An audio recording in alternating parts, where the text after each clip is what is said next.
전 비틀즈의 멤버 존 레논은 1980년 마크 체프먼의 총격에 의해 살해됩니다. 미국의 존 F 케네디 대통령은 1963년 리 하비 오즈월드에게 암살당했죠.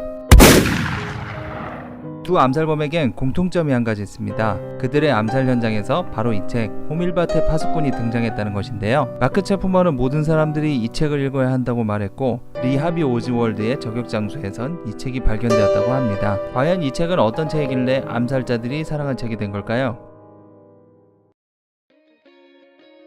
이 책은 홀딘 콜필드라는 16살 학생이 주인공으로 등장합니다.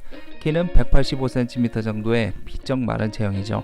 홀딘은 성적이 나빠서 펜시 고등학교에서 쫓겨나게 됩니다. 쉽게 말해 낙제라고 보시면 됩니다. 대학 안 갈 겁니다. 때려칠게요! 낙담한 홀딘은 스펜서 선생님을 찾아가 보지만 위로는커녕 왜 낙제를 시켰는지 다시금 확인시켜줍니다. 시험지를 꺼낸 뒤 홀딘이 쓴 첫 문장부터 마지막 문장까지 읽어준 것이죠. 홀딘은 스펜서 선생의 집을 나서 학교 기숙사로 향합니다. 그리고 뉴욕에서 1달러 주고 산 빨간 사냥 모자를 쓰는데요.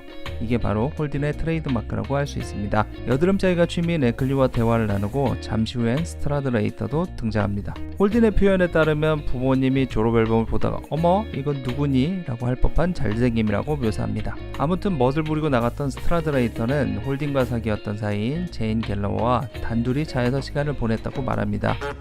결국 분노가 폭발한 홀딘은 스트라드레이터와 주먹 다짐을 하게 됩니다. 그 녀석의 거만한 표현이 홀딘의 신경을 너무 걷는 겁니다. 그렇게 말하면 네가 멋있어 보이냐?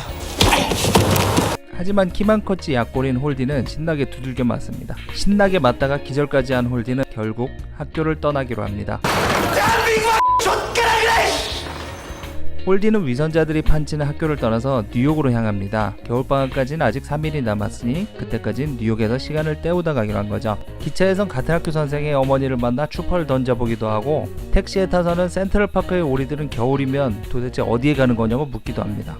뉴욕으로 가서 술집, 호텔, 클럽 등을 전전하며 우울한 기분을 떨쳐내려 하지만 어딜 가나 위선자들 뿐입니다. 결국 흥미를 느낀 주인공은 여동생 피비에게 돌아가고 동생의 순수한 모습에 정화된다는 결말을 그립니다. 마지막에 가서야 사실 이 이야기들이 홀딘이 정신병원에 입원하기 전에 얼마 전 있었던 일들이었다는 것들을 알게 되죠. 한마디로 정리하자면 상류층의 자제분이 학교에서 퇴학당하고 정신병원에 입원하기까지의 과정을 그린 내용이라고 볼 수 있습니다. Which would be worse? To live as a monster? Or to die as a good man? 이 소설의 주인공 홀딘 콜필드가 좋아하는 것은 순수한 것, 변하지 않는 것이고 싫어하는 건 위선자, 사기꾼입니다. 홀딘의 가족은 친형 D.B. 콜필드, 백혈병으로 어린 나이에 죽은 남동생 엘리 콜필드, 그리고 여동생인 피비 조세핀 콜필드가 있습니다. 간밤에 몰래 온 오빠를 보고 피비가 한 말은 아빠가 오빠를 죽일 거야 였습니다. 이 책은 건전하지 못한 이러한 주인공의 일탈행위 때문에 지탄을 받기도 했습니다. 하지만 홀든의 심리 묘사라든가 그 당시 사회상을 보여주는 부분 등이 이 소설의 훌륭한 점으로 평가받고 있습니다. 즉 어떤 훌륭한 인물의 아름다운 이야기라기보단 한 학생의 눈을 통해서 본 세상과 그의 심리 상태 묘사 같은 점에서 탁월한 것으로 평가받는 것이죠. 이 책의 제목인 호밀밭의 파수꾼도 그런 홀든이 세상을 바라보는 방식과 관련되어 있습니다. 호밀밭에 서서 타락하려는 맑은 영혼의 아이들이 추락하는 것을 막아주고 싶은 것이 그의 바람이기 때문입니다. 이 책은 1951년 발표된 제롬 데이비드 셀린저의 소설입니다. 이렇게 엄청난 소설을 썼지만 그는 사생활을 중시한 나머지 외부와의 접촉을 거의 하지 않고 은둔자에 가까운 생을 살았습니다. 그래서 2010년 그가 작고했다고 했을 때 사람들의 반응은 어? 그 양반이 살아있었어? 작년에는 그의 삶을 다룬 영화 호밀밭에 반항하라는 영화가 개봉되기도 했죠.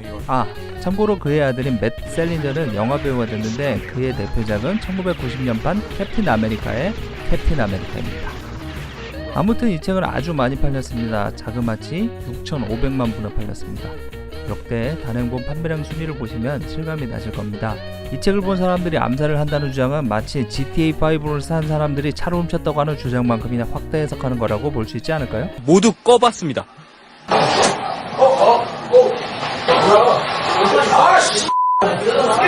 존 레논을 살해한 마크 체프먼도 비틀즈를 너무 좋아한 나머지 존 레논이 보노 요코와 만나서 비틀즈를 해체시킨 것에 대한 분노를 표출한 것으로 알려지기도 했지만, 살해 직후엔 비틀즈가 스스로 우린 예수보다 유명하다고 말하며 신성모독을 했고, 노래 가사에는 소유가 필요 없는 세상을 꿈꾼다면서 정작 본인은 수천억짜리 호화 아파트에 사는 위선자라서 죽였다라고 말했다고 합니다. 사실은 비틀즈 팬도 아니었다고 하네요. 후밀바테 파스쿤 저는 참 재밌게 읽었는데요. 카미 하루키의 노르웨이 숲을 읽을 때 주인공과 돌격대의 관계에서 홀든과 에클리가 떠올랐는데, 좀 더 읽다 보니 극 중에서 후밀바테 파스쿤 제목 자체를 언급하더라고요. 정신병원에서 만난 레이코시가 와타나베에게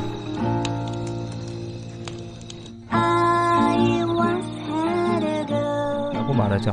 이게 참 재밌는 경험이었습니다. 이 밖에도 묘하게 우리나라 영화의 말죽거리 잔혹사가 좀 떠올랐는데요. 그건 뭐 사람마다 다르게 느낄 것 같습니다.